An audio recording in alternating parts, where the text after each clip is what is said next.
Hi, I'm Jason Gorber here at the 2025 Cannes International Film Festival, and I just saw the explosive new film by Olivier Lux, SIRÂT. Big shelf.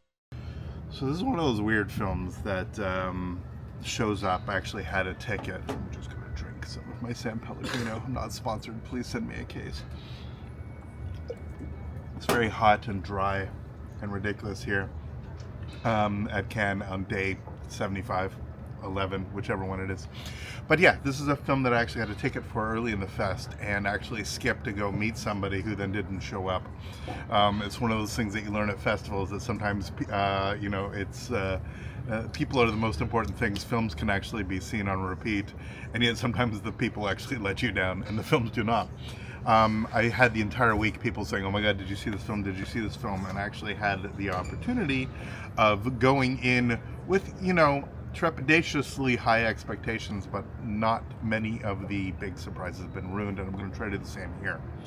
Stylistically, it was obvious that it was borrowing heavily from two of my favorite films of all time. That would be Wages of Fear and Sorcerer, even more so Sorcerer than Wages of Fear. Sorcerer, which is a more surreal, more dark, but also much more synth-heavy vision of an impossible Sisyphean task made all the worse by, just being in an environment where things can go catastrophically bad. It centers around a series of sort of individuals that are part of, let's say, broadly rave culture. The opening sequence is some excellent equipment porn, as you see a bunch of stagehands assembling speaker cabinets, people in the desert sort of thumping to the beat. The soundtrack is just absolutely incessant with its use of sub bass and really beautiful surround mixing. It's an incredible achievement in sound design.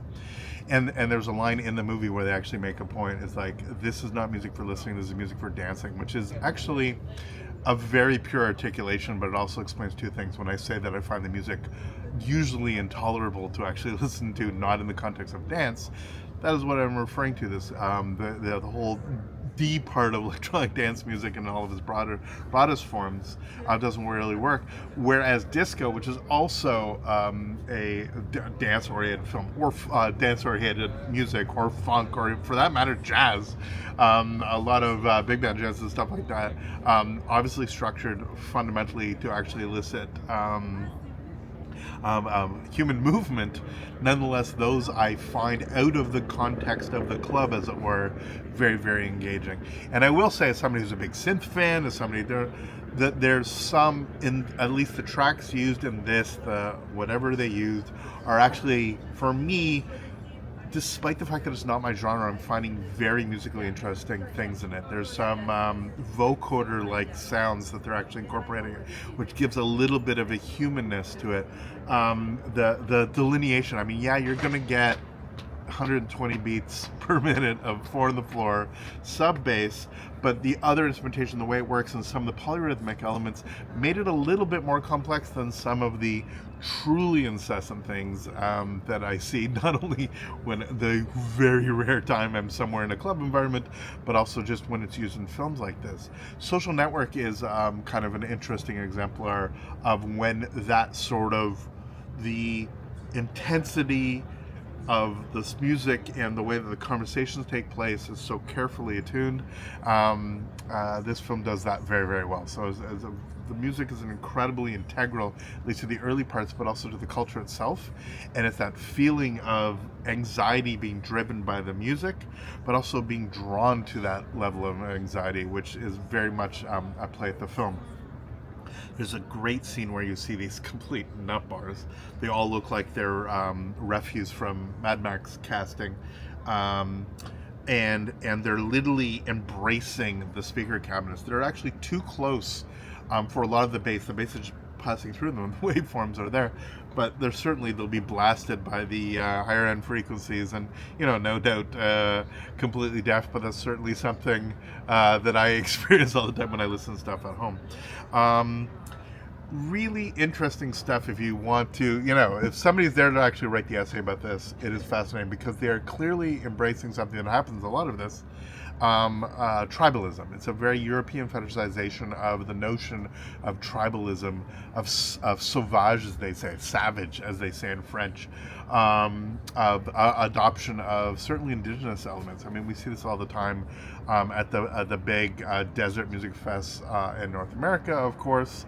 Adoption of not only sort of Northern European things like the burning of the Wicker Man and stuff like that in Burning Man, but obviously Coachella has all of this stuff, the white people dread shtick. All of that dynamic sort of playing out here with these people that see themselves as outsiders but just want to embrace the music and sort of lose themselves there in drugs and music and all of that stuff.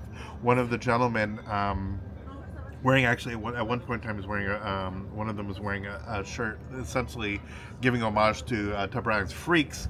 One of them has lost a leg, the other one has lost an arm.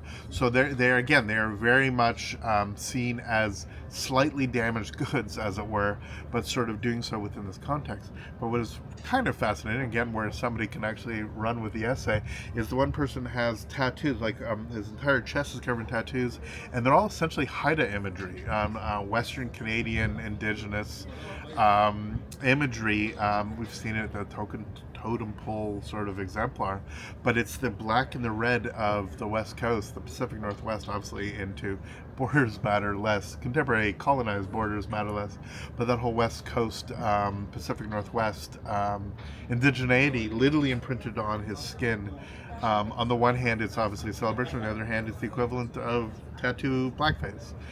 Very interesting to have these people sort of in and out of society, in and out of what they're doing, trying to stick together as a tribe, as a family, outside of their normal family, and just navigate where they're going. They're headed off from one event to the other. And along the way, this father and his young son and their dog join along because they're trying to find his daughter. We don't know why she left. She's an adult, as is pointed out the fact. She has a right to go somewhere, but he's seeking her out. He's on this sort of quest. And unsurprisingly, the quest goes a little bit poorly. And when it goes poorly in big ways. Without giving away some of the more, shocking elements. Even saying that it's shocking is probably too much. Cinematically, it's exquisitely done. There's a level of excess and restraint balanced in this film, back and forth. One of the more, completely etched in your mind moments is done with incredible subtlety, and others are almost comic in how broad they are. Just completely over the top incessancy. It is wild stuff, and absolutely one of those films that, if you describe it to people, it would sound terrible. Even watching it, it's super easy to be cynical about it, and I think a lot of people will be. But to be able to go into a film like this as blind as possible, I mean, obviously, as I said, I had some preconditions that it was going to be pretty good. I had 2 weeks of people saying, like, oh my God, have you seen it? Oh my God, see it. I'm like, oh, really? They're like, you have to see it. I saw it. Ironically, in the middle of it, there was actually a power outage, some issue with the actual speakers went down, and I generally thought that the music was so loud and so effective that it actually blew up the system. Finally came back, but it came back right at a place where that even that cut was shocking. And towards the end, we had certainly sort of lived in the film long enough to appreciate what it is.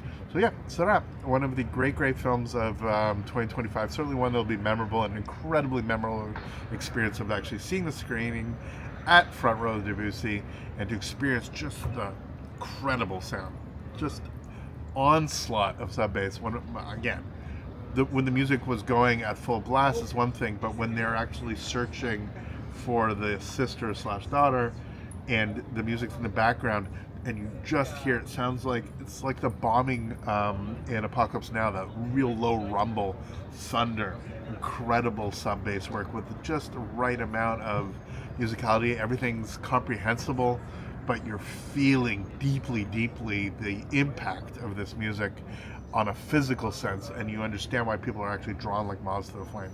remarkable stuff.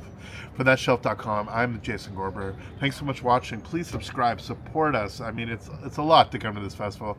It really would mean a lot if you leave a comment and let me know you like or you hate it. I'd love to actually hear about it, and please spread the word. I know I'm tired, man. Just help me out.